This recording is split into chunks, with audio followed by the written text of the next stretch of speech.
देश दुनिया की हलचल, आसपास की हर अहम खबर। पूरे दिन कैसा रहेगा खबरों का मिजाज, आप तक खबर पहुंचाने का नया अंदाज। देखिए न्यूज एट 10 सिर्फ जी न्यूज उत्तराखंड उत्तर प्रदेश पर। हर दिन हर पल बदल रहा है हिंदुस्तान। हकीकत का आईना देख रहा आज हर खासुआ।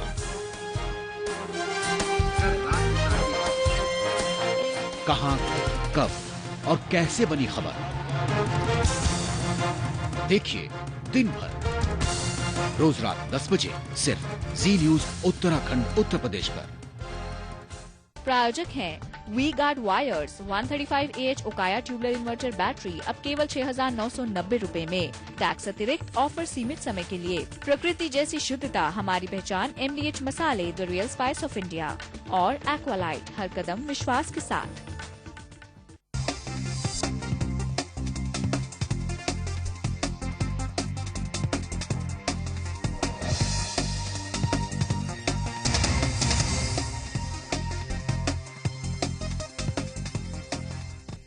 हेडलाइंस के प्रायोजक हैं मोहिनी चाय एक कप जिंदगी।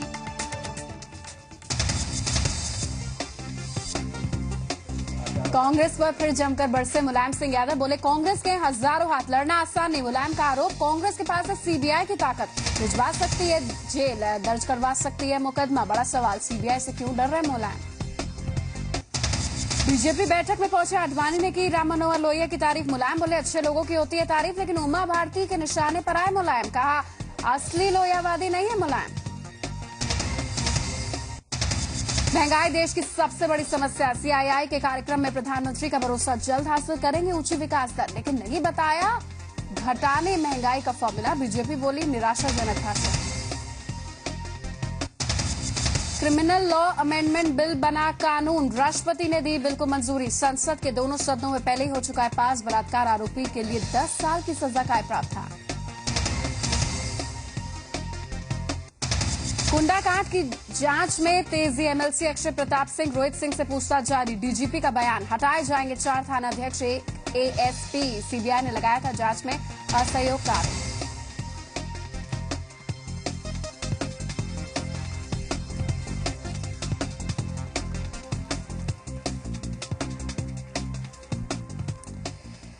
तो लखनऊ और चित्रकूट दोनों जगह सियासी माहौल काफी गर्मा चुका है, क्योंकि एक तरफ तारीफ कही जा रही है, एक तरफ मुलायम सिंह यादव लाल कृष्ण आडवाणी की तारीफ कर रहे हैं, दूसरी तरफ लाल कृष्ण आडवाणी लोहियावाद की बातें आगे रख रहे हैं। हालांकि थोड़ी चीज बैलेंस करने के लिए उमा भारती भी आई और उन्होंने कहा कि मुलायम सिंह यादव असली लोहियावादी है नहीं। ताजा बयान सबसे पहले आपको बता दें कि समाजवादी पार्टी सुप्रीमो ने कांग्रेस के खिलाफ क्या कहा। उन्होंने कहा कि उनकी राजनीतिक मजबूरी है कांग्रेस को समर्थन देना, क्योंकि अगर समर्थन नहीं दिया तो फिर कांग्रेस जेल भिजवा देगी, मुकदमा दर्ज करा देगी। हजारों हाथ है, गलत इस्तेमाल CBI का करके मुलायम सिंह यादव के खिलाफ कर देंगे। मुलायम सिंह यादव के मुताबिक सरकार CBI के जरिए उन्हें जेल भिजवा सकती है। मुलायम काफी सोच समझकर ये बयानबाजी करते नजर आए, गुफ्तगू यहां पर करते नजर आए। लेकिन अब उनके अल्पसंख्यक वोट बैंक का क्या होगा जब वो लाल कृष्ण आडवाणी की तारीफ कर रहे हैं, क्योंकि पहले भी तारीफ की थी और ये खबर तमाम मीडिया चैनल्स में आ चुकी थी। वहीं मुलायम सिंह यादव क्या पलटते हैं या फिर अपनी बात पर रहते हैं, क्योंकि यहां पर लाल कृष्ण आडवाणी साफ तौर पर कह रहे हैं कि जो अंदर की बात है उसको सार्वजनिक मंच पर नहीं लाना चाहिए मुलायम सिंह यादव को। क्या खिचड़ी पक रही है, मध्यावधि चुनाव के संकेत या फिर थर्ड फ्रंट जिसके लिए मुलायम सिंह यादव हमेशा बात करते हैं। आखिर ऐसा क्यों है कि हर बार CBI के कामकाज को लेकर सवाल उठाए जाते हैं। CBI के बैकग्राउंड को देखें तो ये बात साफ हो जाती है कि सरकार कभी कभी CBI को अपने मोहरे के रूप में इस्तेमाल करती आई है। सियासी गलियारों में इस बात की अटकलें हमेशा से लगती रही कि CBI को सरकारें अपने मोहरे के रूप में इस्तेमाल करती हैं, ताकि मुनाफे के हिसाब से सही वक्त पर उसे कैश कराया जा सके। ज्यादा पीछे न भी जाएं तो बीते साल हुए राष्ट्रपति चुनाव से ठीक पहले आय से अधिक संपत्ति के मामले में माया को राहत मिली, तो इसे भी CBI के सियासी कनेक्शन के साथ जोड़कर देखा गया। माया के खिलाफ आय से अधिक संपत्ति की जांच करने वाली CBI उनके विरोधी मुलायम सिंह और उनके परिवार के खिलाफ भी इसी मामले में जांच कर रही है। मुलायम के आय से अधिक संपत्ति के मामले में सुप्रीम कोर्ट में याचिका दायर की गई थी, जिस पर 1 मार्च 2007 को सुप्रीम कोर्ट की खंडपीठ ने सीबीआई को आरोपों की प्रारंभिक जांच करने के निर्देश दिए थे। जांच के आधार पर सीबीआई ने सुप्रीम कोर्ट में 26 अक्टूबर 2007 को याचिका दायर करके एफआईआर दर्ज करने की मांग की। सीबीआई का सियासी कनेक्शन माया और मुलायम से भी कहीं आगे जाता है।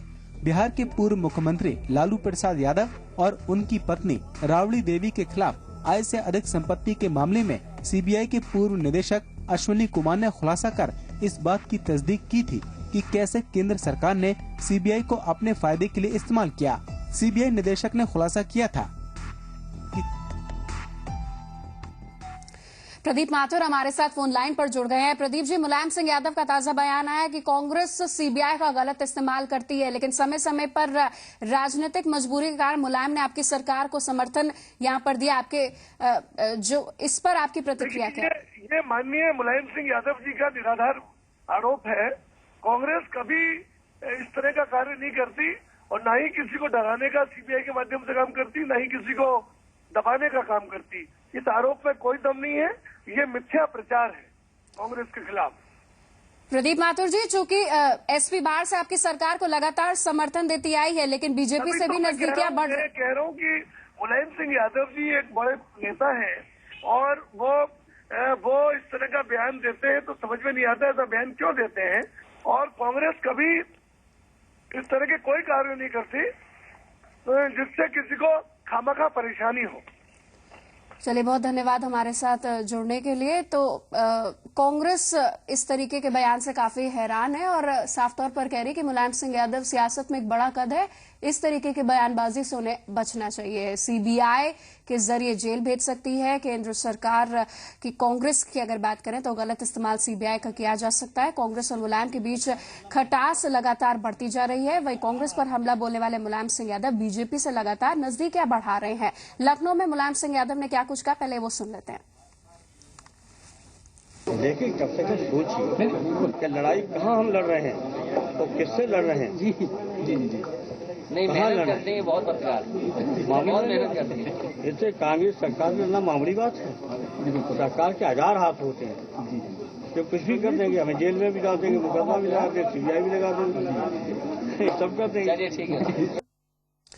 हम सीधे चलते अपने संवाददाता अवनीश विद्यार्थी के पास, लखनऊ से हमारे साथ लाइव जुड़े हैं। अवनीश, अपनी मन की भावनाओं को तो मुलायम सिंह यादव ने बता दिया, लेकिन अब ये बताइए कि अल्पसंख्यक वोट बैंक का क्या, आजम खां की प्रतिक्रिया कोई आई है या फिर अब किस तरीके से साधेंगे अपने अल्पसंख्यक वोट बैंक को?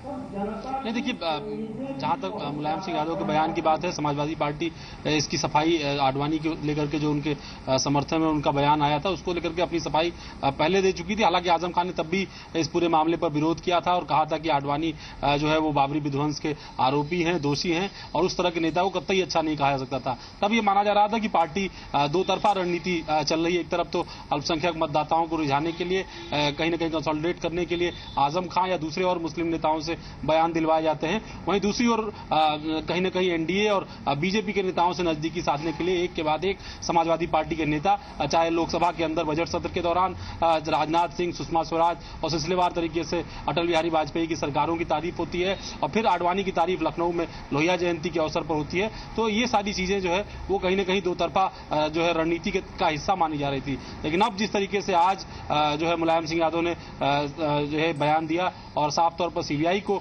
निशाने पर रखा, ये दूसरा मौका है। कुछ दिनों पहले भी इस तरीके का एक बयान समाजवादी पार्टी की ओर से जारी किया गया था, इसमें सीबीआई के भय की बात कही गई थी और कहा गया था कि सीबीआई का भय दिखा करके कांग्रेस पार्टी अपने समर्थक दलों का समर्थन हासिल करती है और इसके लिए करुणानिधि और डीएमके का बहाना जो है वो समाजवादी पार्टी ने लिया था। अब खुलकर मुलायम सिंह यादव ने कांग्रेस पर हमला बोला है और आपकी जो बात कही है वो खुद को लेकर के कही है और कहा है कि हम जो लड़ाई लड़ रहे हैं वो काफी बड़ी है और उस लड़ाई में जो है हमको जेल भी जाना पड़ सकता है और कांग्रेस पार्टी कोई भी हथकंडा जो है अपना सकती है।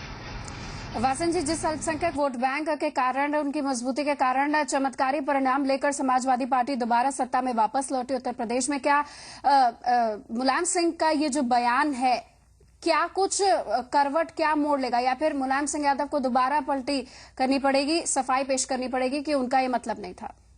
निहारिका, अगर राजनीति को एक सेंटेंस में परिभाषित किया जाए कि राजनीति किसे कहते हैं तो एक सेंटेंस पर्याप्त होगा कि politics is a management of contradictions.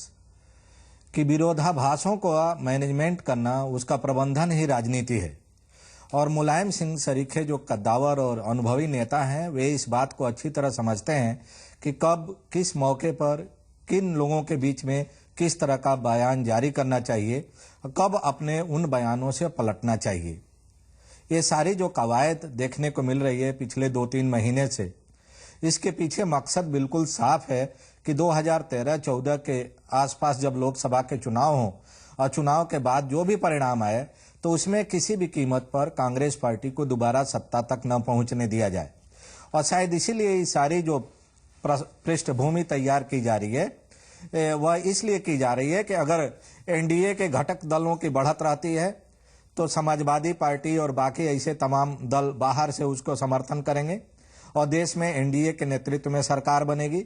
और अगर बीजेपी और एनडीए के जो सहयोगी दल हैं उनको बढ़त नहीं मिल पाती है तो ऐसी स्थिति में वे राजनीतिक दल जो कांग्रेस और बीजेपी से बराबर दूरी बना के राजनीति करते रहे हैं देश में, उनका एक गठबंधन बनेगा और उस गठबंधन को बीजेपी या तमाम एनडीए के जो सहयोगी दल हैं वे बाहर से समर्थन कर सकते हैं और ऐसी स्थिति में कांग्रेस पार्टी को सत्ता से बेदखल करने में आसानी होगी। शायद इसी वजह से इस तरह की बयानबाजी की जा रही है। अभी पिछले हफ्ते मुलायम सिंह यादव, लालू प्रसाद यादव एक कार्यक्रम में मौलाना बुखारी से मिलने गए थे। मौलाना बुखारी और मुलायम सिंह के बीच में लव एंड हेट का जो रिश्ता है, इश्क और तकरार का, वो काफी दिनों से देखने को मिल रहा है उत्तर प्रदेश से ही देश की जनता को। मौलाना बुखारी के कहने पर मुलायम सिंह उनके रिश्तेदारों को बड़े बड़े पदों से नवाजते हैं और बाद में जब भ्रष्टाचार के आरोप लगते हैं तो मौलाना बुखारी नाराज होकर अपने रिश्तेदारों से इस्तीफा दिलवा देते हैं। इस्तीफा बाद में अभी तक मंजूर नहीं करते हैं मुलायम, और बुखारी के लाख विरोध के बावजूद उनके पास जाते हैं, उनसे अपील की दरकार करते हैं, अपील करते हैं। दूसरी तरफ आडवाणी की तारीफ करते हैं। तो जो मुलायम सिंह का एक ही समय पर इतने तरह का रूप, इतने तरह का राजनीतिक चेहरा देखने को मिल रहा है उत्तर प्रदेश की जनता को, देश की जनता को, इसके पीछे मकसद एक ही है कि किसी भी कीमत पर 2013-14 में जब चुनाव परिणाम आए लोकसभा के तो कांग्रेस पार्टी को सत्ता से बाहर रखा जाए।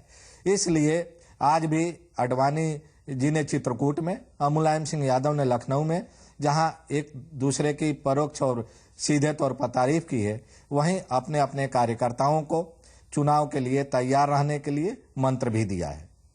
नहीं तो एक तरफ कह रहे हैं, कांग्रेस संसद में हमेशा कहते हैं कि हम कांग्रेस को तमाम मुद्दों पर समर्थन इसीलिए दे रहे हैं क्योंकि हम सांप्रदायिक ताकतों को रोकना चाहते हैं। वही लालकृष्ण आडवाणी की तारीफ भी कर रहे हैं और इतनी तारीफ कि लालकृष्ण आडवाणी को मीडिया के सामने आना पड़ा और उन्होंने कहा कि मुलायम सिंह यादव को इस तरीके की बातें आम मंच पर, सार्वजनिक मंच पर नहीं करनी चाहिए। सवाल ये कि दो नाव पर जो पैर रख रहे हैं यूपी और एनडीए दोनों पर, इससे तकलीफ उन्हें नहीं होगी? इसका किस तरीके से खामियाजा वो भुगत सकते हैं? निश्चित रूप से जो सबसे बड़ी चुनौती उनके सामने होगी वो अल्पसंख्यक जो वोट बैंक है मुलायम सिंह का, उसको बचाए रखने की होगी। लालकृष्ण आडवाणी का नाम अल्पसंख्यकों के बीच में नरेंद्र मोदी से भी ज्यादा पीड़ादायक रहा है एक दौर में, और बाबरी विध्वंस का ऐसा मुद्दा है जो गुजरात दंगे से भी ज्यादा इमोशनल और ज्यादा वो है, कह सकते हैं कि अल्पसंख्यकों के लिए पीड़ादायक रहा है।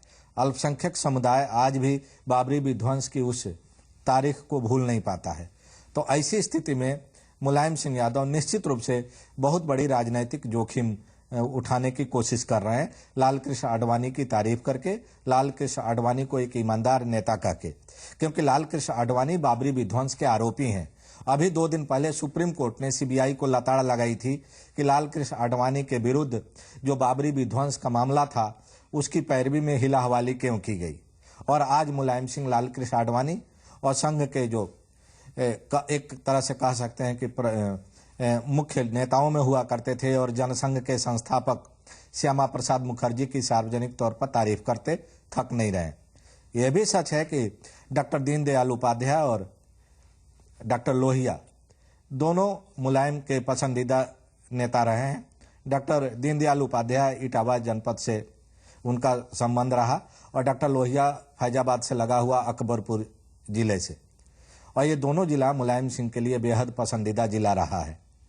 तो इन सारे राजनीतिक कंपल्सन्स के बीच में, इन सारे राजनीतिक जोखिमों को उठाते हुए मुलायम सिंह आने वाले समय की कौन सी रणनीति बना रहे हैं ये तो आने वाला वक्त बताएगा। लेकिन निश्चित रूप से आज जिस तरह से कॉन्ट्राडिक्शंस दिखाई दे रहा है मुलायम सिंह के पूरे राजनीतिक व्यक्तित्व में और राजनीतिक भाषा में, वह आने वाले समय के लिए उनके लिए शायद थोड़ा कष्टदायक साबित हो। बिल्कुल, चित्रकूट में आडवाणी ने लोहिया की तारीफ की तो दूसरी तरफ लखनऊ में मुलायम सिंह यादव श्यामा प्रसाद मुखर्जी की तारीफ में कसीदे पढ़ते दिखे। तारीफ इस सियासत पर मुलायम की सफाई भी आई और कहा कि इसमें कुछ गलत नहीं है, अच्छे लोगों की तारीफ होनी चाहिए। आज के बयान को आपको सुना देते हैं। इस बात पर बल देते थे हमेशा, कहा मैं समाजवादी पार्टी में हूं, लेकिन मैं भारतीय जनसंघ के राष्ट्रवाद के दर्शन का आदर करता हूं। कोई मामूली नेता थे? श्यामा प्रसाद मुखर्जी मामूली नेता थे क्या? भले जनसंघ के थे, लेकिन वो लड़ाई लड़े, आजादी के लिए लड़े, शानदार भूमिका उनका आजादी लड़े। लोहिया जी की शानदार भूमिका, जयप्रकाश मामूली जयप्रकाश है, हजारीबाग जैसे कूदे थे, अब कूदते पूरी जागरी होती है नहीं तो गोली मार देते।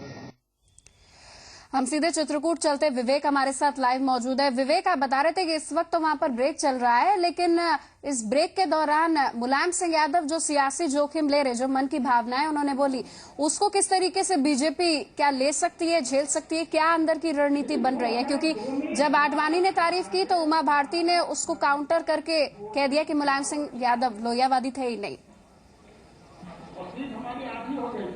जी बिल्कुल, जिस तरह से बातें आडवाणी ने अचानक, इस तरह का कोई मौजू नहीं था, कोई विषय नहीं था, लेकिन उन्होंने लोहिया से बात की शुरुआत की। उसकी खास वजह यह है कि जिस जगह पे ये पूरा कार्यक्रम हो रहा है बीजेपी का, वो रामलीला मैदान है और इस रामलीला मैदान के साथ ही डॉक्टर लोहिया का नाम भी जुड़ा हुआ है। इस बात से उन्होंने शुरुआत की कि डॉक्टर लोहिया रामलीला के पक्षधर थे, रामलीला मैदान के पक्षधर थे और उनकी ही कारण चित्रकूट का ये रामलीला मैदान है। यहां से उन्होंने शुरुआत की बात की और उसके बाद डॉक्टर लोहिया और जनसंघ के बीच के रिश्तों को बताना शुरू किया और ये साबित करने की कोशिश की, कहीं ना कहीं आज के दौर में अगर उसे हम देखें तो ये साबित करने की जरूर कोशिश की आडवाणी ने कि समाजवादी पार्टी और दूसरा जो भारतीय जनता पार्टी आज की है, ये दोनों एक दूसरे के लिए अछूत नहीं हो सकते। क्योंकि पूर्व में जिस दोनों ही पार्टियों की, चाहे वो जनसंघ जो आज की बीजेपी है, जनसंघ और सोशलिस्ट पार्टी के बीच में बहुत अच्छे रिश्ते रहे हैं। दीनदयाल उपाध्याय और डॉक्टर लोहिया के बीच में भी एक अच्छा सामंजस्य रहा है। उस जिक्र किया आडवाणी ने उस वक्त का जब उन्होंने बताया कि डॉक्टर लोहिया गए दीनदयाल उपाध्याय के पास और उन्होंने कहा कि आपकी एक बात से अल्पसंख्यकों को नाराजगी होती है और वो ये है कि आप अखंड भारत की बात करते हैं और अखंड भारत का मतलब ये निकाला जाता है कि भारत, आपकी सरकार आएगी तो भारत पाकिस्तान पे कब्जा करके उसको अपने कब्जे में कर लेगा। तो उस पर दीनदयाल उपाध्याय ने आडवाणी के मुताबिक ये कहा कि ऐसी बात नहीं है, हम तो ये चाहते हैं कि भारत और पाकिस्तान का एक महागठबंधन होना चाहिए। तो फिर डॉक्टर लोहिया ने कहा क्या आप ऐसा बयान जारी कर सकते हैं जिस पर आपके दस्तखत और इसी बयान पर, तो उस पर दोनों ही लोगों ने हामी भरी और एक संयुक्त वक्तव्य जारी किया दीनदयाल उपाध्याय ने और डॉक्टर लोहिया ने, जिसमें कहा गया कि भारत और पाकिस्तान के बीच गठबंधन होना चाहिए, एक महासंघ बनना चाहिए। बाद में वही बातें मुलायम सिंह ने कुछ साल पहले भी कही थी। तो एक तरह से आडवाणी ने यह साबित करने की कोशिश की कि समाजवादी पार्टी जो आज की है वो बीजेपी के लिए अछूत नहीं हो सकती है, क्योंकि विचारधारा के लेवल पर कहीं ना कहीं दोनों एक तरह से सोचते रहे हैं पहले से। लेकिन थोड़ी ही देर बाद शायद जो बीजेपी के दूसरे नेता उनको लगा कि ये कुछ ज्यादा हो गया है। इसके बाद फिर मोर्चा संभाला उमा भारती ने और उन्होंने साफ किया कि मुलायम सिंह यादव से बीजेपी का रिश्ता कभी नहीं हो सकता। तो विवेक, आप हमारे साथ बने रहिए। तो जिस तरह से बयान बीजेपी और समाजवादी पार्टी की ओर से ताजा हालात बनाते दिख रहे हैं, वहीं वो हालात जनता पार्टी के गठन से पहले और इमरजेंसी के बाद जो बने थे उसकी याद दिला रहे हैं। गैर कांग्रेसी दलों में नजदीकी बढ़ रही है। कांग्रेसी विरोधी पार्टी एक झंडे के नीचे आने को तैयार यहाँ पर दिखाई दे रही है। कांग्रेस विरोधी जो पार्टियां एक ही यहाँ पर जो उनकी विचारधारा है वो यहाँ पर मिलती चली जा रही है। तमाम दलों के प्रमुख एक दूसरे की तारीफ करते नजर आ रहे हैं। 2014 है और उसी को लेकर तमाम सियासी बयानबाजी और फिर सफाई देने का सिलसिला तेज हो चला है।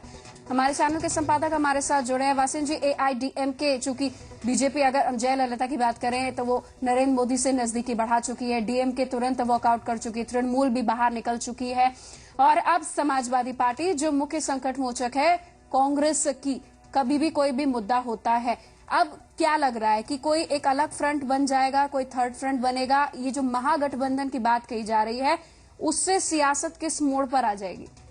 निहारिका, अभी हमारे संवाददाता विवेक तिवारी ने चित्रकूट से जो अपडेट दिया है वह बहुत महत्वपूर्ण बात उन्होंने बताई है अपने दर्शकों को कि जो भारत पाक महासंघ बनाने की वकालत डॉक्टर दीनदयाल उपाध्याय ने किया था, जो संघ के और जनसंघ के एक तरह से कहें कि प्रणेता माने जाते हैं, और इंटीग्रेटेड ह्यूमनिज्म या एकात्म मानववाद का जो दर्शन था जिसमें दरिद्र नारायण की सेवा की जो फिलॉसफी थी वह दीनदयाल उपाध्याय जी की दी हुई फिलॉसफी थी इंटीग्रेटेड ह्यूमनिज्म की, और उसी को आगे बढ़ाया डॉक्टर लोहिया ने जब उन्होंने कहा कि समाज के दबे कुचले लोगों को लामबंद करके और उनको एक झंडे के नीचे लाके उनको उनका अधिकार दिलाना है, हक और हुकूक की लड़ाई मिलकर लड़नी है।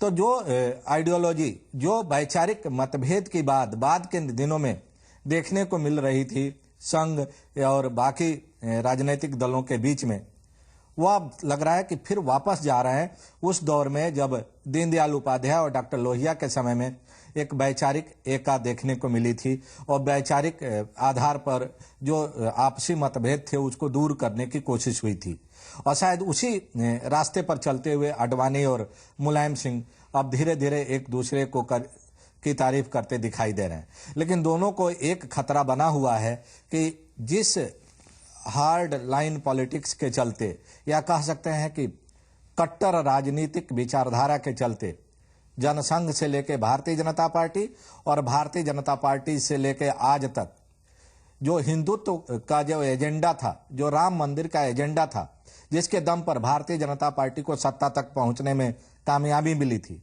अगर एक बार फिर उस एजेंडा को डाइल्यूट किया जाता है तो शायद उनका वोट बैंक न उनको छोड़ के भाग जाए। और दूसरी तरफ वही खतरा मुलायम सिंह के लिए है कि संघ के विरोध के चलते हिंदुत्व और जो उग्र हिंदुत्व था उसका विरोध करके जिस मुलायम सिंह यादव ने अल्पसंख्यक मतदाताओं पर अपना कब्जा किया था, उनके दिलों में जो अपनी जगह बनाई थी, अगर वह एक लिमिट से ज्यादा आडवाणी और संघ की तारीफ करते रहे तो कहीं अल्पसंख्यक मतदाता न उनको छोड़ के चला जाए। तो यही मजबूरी है दोनों दलों की या दोनों दलों के इन प्रमुख नेताओं की कि अंदरूनी तौर पर दिल से तो दोनों एक दूसरे के साथ रहना चाहते हैं, एक दूसरे को पसंद कर रहे हैं, लेकिन राजनीतिक मजबूरियां, वोट बैंक की जो राजनीति है वह इन दोनों को सार्वजनिक तौर पर गलबहियां करने से रोकती रही है। लेकिन हमेशा मुलायम सिंह यादव, अगर 2014 की बात करें तो मुलायम सिंह यादव हमेशा कहते हैं कि पार्टी को जमीनी स्तर से मजबूत करना है आगामी लोकसभा चुनाव के लिए। तो किस तरीके का एक भ्रम की स्थिति भी वो पैदा कर रहे हैं? एक तरफ बीजेपी से नजदीकियां बढ़ाने की बात कर रहे हैं, दूसरी तरफ इस तरीके का बयान देकर कार्यकर्ताओं को कौशन के तौर पर एक संदेश दे रहे हैं कि भाई कांग्रेस के खिलाफ कुछ भी करा तो केस दर्ज हो जाएगा, या फिर सीबीआई से नजदीकी जो सीबीआई है उसका गलत इस्तेमाल हो जाएगा उन्हीं के खिलाफ। अब कार्यकर्ता क्या करें? जो ग्राउंड लेवल है उस पर एसपी क्या मजबूती से उभर कर आएगी या फिर मजबूरी जारी रहेगी?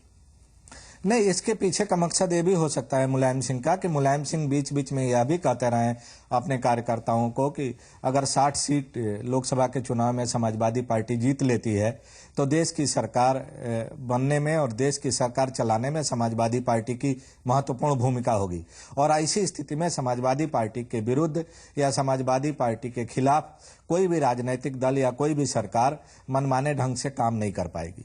तो इसका मकसद यह भी हो सकता है कि कार्यकर्ताओं में आने वाले समय के उन खतरों का एहसास करा के कार्यकर्ताओं को इस बात के लिए लामबंद किया जाए और तैयार किया जाए कि आने वाले लोकसभा चुनाव में वो अपनी पूरी ताकत से जुटे, जिससे कि समाजवादी पार्टी की राजनीतिक ताकत बढ़े, और जब राजनीतिक ताकत बढ़ेगी तो समाजवादी पार्टी का जो ब्लैकमेलिंग का शिकार होना पड़ रहा है उससे समाजवादी पार्टी को मुक्ति मिलेगी। चलिए, धन्यवाद वासिन जी हमारे साथ जुड़ने के लिए। फिलहाल यहाँ पर एक छोटे से ब्रेक का वक्त है। आपको बता दें कि जी न्यूज उत्तर प्रदेश पर इस खबर के तमाम पहलुओं को लेकर आएंगे। ये खबर जारी है। सियासत की सबसे बड़ी खबर, मुलायम सिंह यादव बीजेपी से नजदीकियां, लालकृष्ण आडवाणी लोहियावाद की यहाँ पर बात कर रहे हैं, थर्ड फ्रंट की यहाँ पर बात हो रही है, और आरोप प्रत्यारोप की राजनीति के बीच में सफाइयों का दौर भी यहाँ पर चल रहा है। एक तरफ अल्पसंख्यक वोट बैंक है तो दूसरी तरफ दो नाव पर पैर रखने वाली बात सी आ गई। एक छोटा सा ब्रेक, जल्द लौट रहे हैं।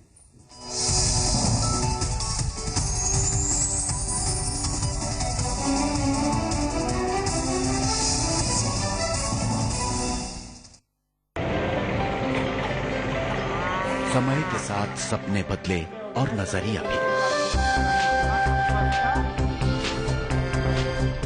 फिर भी बदलाव के झरोखे से यहाँ का इतिहास आज भी नजर आता है।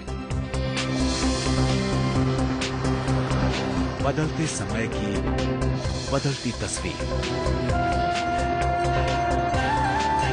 उत्तर प्रदेश, देखिए उम्मीदों से भरे इस प्रदेश की हर खबर सिर्फ जी न्यूज उत्तराखंड उत्तर प्रदेश पर। साजिश की शतरंज पर बिछे हैं गुनाह की मोहरे, कुछ सतह से ऊपर, कुछ छिपे हैं गहरे। होगा हर जुर्म का पर्दाफाश, देखिए तफ्तीश।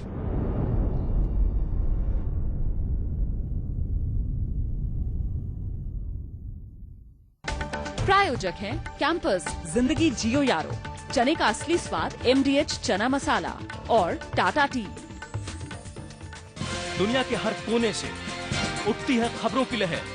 राजनीति, खेल, व्यापार या आपका शहर, हर मिनट एक नई खबर।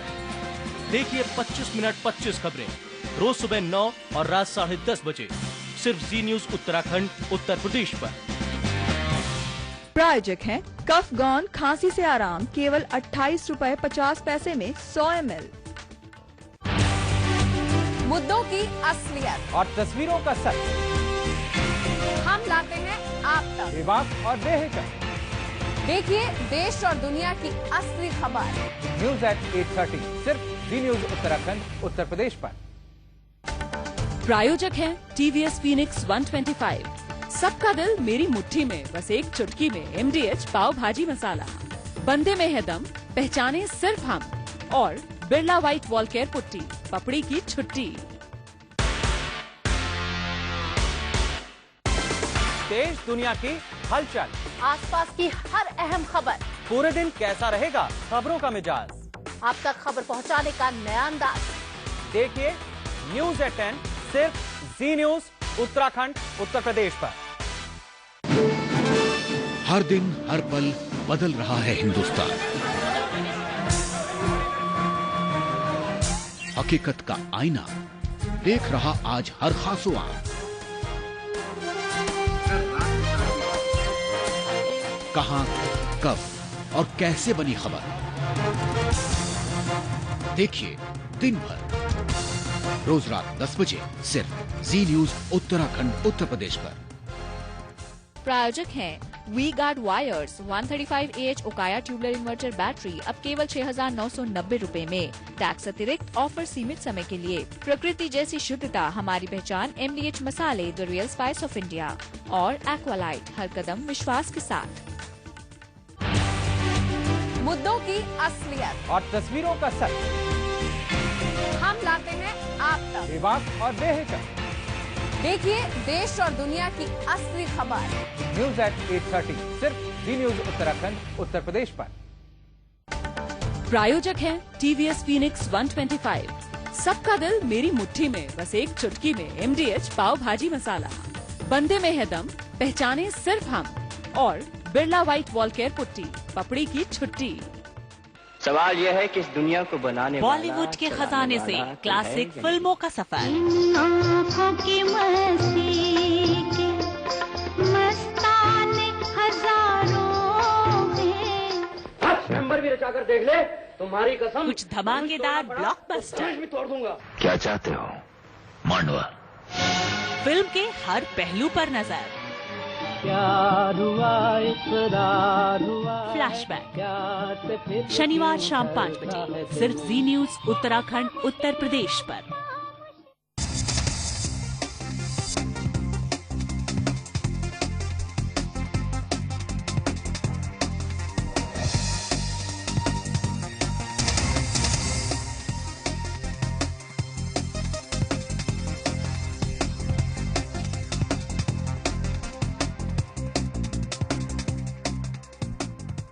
हेडलाइंस के प्रायोजक हैं मोहिनी चाय, एक कप जिंदगी।